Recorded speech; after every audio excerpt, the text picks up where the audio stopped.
Pour mieux voir Rouxy, il faut porter des lunettes. Et la capitale de la lunette, j'ai envie de dire, c'est ici. C'est Nathalie. Morée, bien évidemment. Et oui, les Jurassiens savent mieux que personne fabriquer les lunettes. Et je vous rappelle que 50% de fabrication de lunettes françaises se fait à Morée, donc au pied des Rousses. Donc 80% des lunettes, enfin des montures en métal. Et nous sommes partis à la rencontre de deux associés qui ont racheté la plus vieille lunetterie française encore en activité. Et ils sont très fiers de faire perdurer ce savoir-faire jurassien. Bienvenue à Morée, dans le Jura. Ici, la star, c'est la lunette. Sur les façades d'immeubles ou juste en vitrine des magasins, elles sont partout. Il faut dire que Morée est la capitale française des lunettes, alors la ville leur a même dédié un musée. L'histoire de la lunetterie morésienne remonte au XVIIIe siècle. Et derrière ces murs se cache la plus vieille entreprise de fabrication de lunettes de France, datant de 1878. L'homme à l'origine de tout ça, c'est lui, Clément Gouverneur. Mon arrière-grand-père est un excellent mécanicien qui a fait les branches crochets cordés et après il en a vendu dans toute la vallée et il a fait construire son usine en même temps que sa maison. Aujourd'hui, l'entreprise n'est plus dans la famille. Elle a été reprise tout récemment par de jeunes entrepreneurs. Brice et Frédéric travaillent sur la future collection. Et pour eux, il est primordial de garder l'esprit originel et le design de la marque. Autrement dit, faire des nouvelles lunettes avec de vieilles recettes. C'est quand même quelque chose en rapport avec ce qu'il y avait au début du siècle. C'est aussi presque un devoir de pouvoir transmettre ce savoir. On ne peut pas le laisser tomber, ce savoir. Il faut qu'il soit pérennisé. C'est une véritable responsabilité culturelle qui nous a vraiment décidé de nous lancer dans cette fantastique aventure. Remettre au goût du jour des lunettes dessinées il y a plus de 100 ans, voilà le pari fou de Brice et Frédéric. À l'étage des bâtiments, on a l'impression de remonter le temps. Depuis 100 ans, rien n'a changé. Ni les machines, ni l'atelier. Pour fabriquer ces lunettes, il faut un savoir-faire particulier. J'ai appris avec les anciens. J'ai appris en étant jeune. Puis c'est agréable de fabriquer quelque chose. Pour réaliser ces lunettes, tout part d'une bobine qu'on coupe en petites sections. Celles-ci sont ensuite travaillées sur différentes machines afin d'obtenir les branches des lunettes.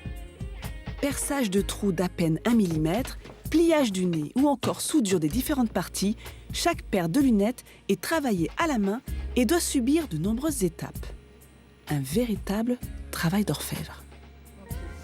Le gars qui est habitué, on fait 500 paires en 3 heures. Faut être précis, faut pas trembler. Méticulosité, mais aussi rigueur et savoir-faire ancestral. Autant de qualités pour un travail de précision qu'Alain s'efforce d'enseigner à Frédéric. Le jeune repreneur qui connaît mal le métier va apprendre les rudiments auprès de cette encyclopédie vivante. Voilà. Même pour vendre le produit, il faut apprendre comment il se fait. Là, vous pouvez lâcher. Il faut bien qu'ils apprennent. On a toujours fait comme ça ici. Ça fait 40 ans qu'on fait comme ça. Mais c'est important que les personnes qui vendent le produit, qui sont des ambassadeurs, sachent exactement comment se les fabriquer. Pour l'instant, l'entreprise ne tourne pas à plein régime. Et pour cause, les tiroirs sont encore remplis de 1000 et un trésors. Voilà, on les découvre en même temps que vous. On n'a pas tout ouvert encore. Et elles sont d'époque, elles sont du début du siècle, celles-ci. Dans ces petits tiroirs, on trouve toute l'histoire de la société. On retrouve des lunettes qui ont été faites au début du siècle, ce qui va nous permettre à nous de trouver l'inspiration pour sortir actuellement des modèles plus adaptés. Ces anciennes montures seront utilisées pour des éditions collector et des nouvelles séries. Voilà les branches Pasteur comme celle-ci, en décroché. Droite. Elles sont en droite. Les fameuses branches crochet. Corde à piano. En corde à piano, très très fines. Vous voyez, comme ça. D'un côté, il y a les indémodables de la marque aux formes rondes et ovales. De l'autre, des innovations qui permettent à nos jeunes entrepreneurs d'imprimer leur marque. Là, on est en train aussi de valider des modèles images, comme celui-ci qui va être une grande lunette ronde, on va dire en oversize, pour coller un peu à la tendance actuelle, avec un gainage cuir sur les branches et des couleurs assez flashy. Encore une fois, ce sont des cuirs que l'on a à disposition dans l'entreprise. Ces cuirs ont été achetés des années plus tôt par leurs prédécesseurs. Rouge, ocre ou fuchsia, toute une palette de couleurs qui permettront aux clients d'avoir des lunettes sur mesure. Ici, rien ne se jette, tout se transforme. Le moindre accessoire peut être réutilisé car ces ateliers sont de véritables cavernes d'Ali Baba. Aujourd'hui, Brice a découvert cette petite boîte scellée dont il ne soupçonnait pas l'existence. Oh là là, c'est quoi ça? Regarde les anneaux. Et ça, regarde. Au total, ce sont 15 000 paires qui sortent chaque année de l'entreprise. La plupart sont des modèles uniques, fabriqués à la main, avec un savoir-faire plus que centenaire. Chez un opticien du centre-ville de Morée, Floriane, une cliente, vient essayer des lunettes. Ah oui, c'est pas mal, j'aime bien ça. C'est surtout l'originalité, puisque c'est vrai qu'elles sont... Enfin, on n'en trouve pas beaucoup d'aussi petite taille. Et puis les couleurs bicolores. Cette marque, elle m'évoque, oui, beaucoup de savoir-faire. Et puis du coup, de la qualité. Une cliente séduite comme des milliers d'autres face à des lunettes d'une finesse et d'une qualité sans pareille. Grâce à l'entreprise et au travail de nos jeunes entrepreneurs, la lunette de Morée a encore de beaux jours devant elle.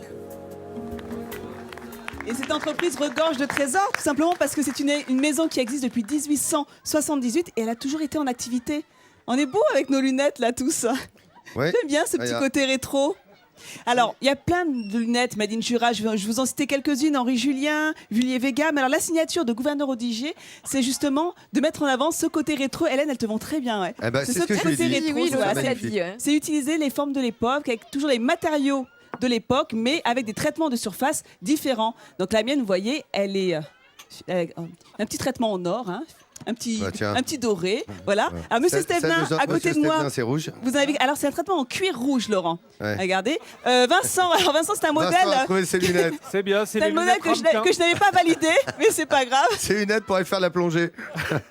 Laurent, toi, tu as un traitement pareil, en plastique. Tu Alors vois, avec... moi, c'est Oui, un peu dis-moi. particulier parce Oui. que là, je pourrais vous faire bonjour, c'est Gepetto.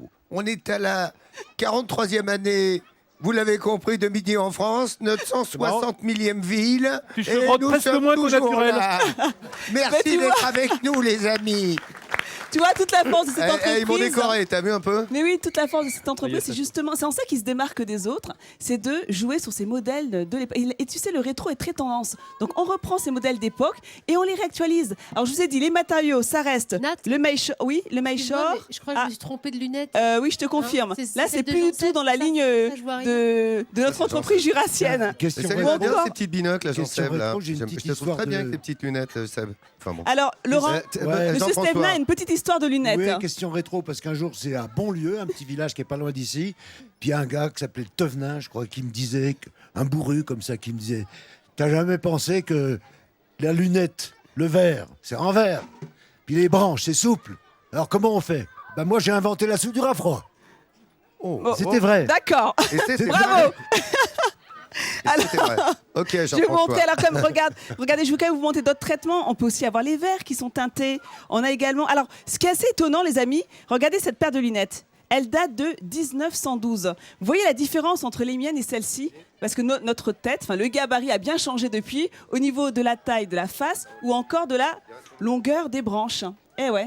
Donc, D'accord. les amis, bien évidemment, je souhaiterais remettre un talent à Brice et Frédéric que vous avez vu dans le reportage, parce que vraiment, ce sont des lunettes 100% made in France. Et Brice est là. Donc encore un grand bravo à cette entreprise. Une dizaine de salariés qui s'exportent. Donc voilà, donc c'est tout ce qu'on vous souhaite de continuer sur cette voie-là. Et on vous mettra bien évidemment les coordonnées sur france3.fr et sur notre page Facebook Midi en France officielle. Merci beaucoup. Merci, monsieur. Bravo. Et ici, c'est la capitale de la lunette, on vous le rappelle.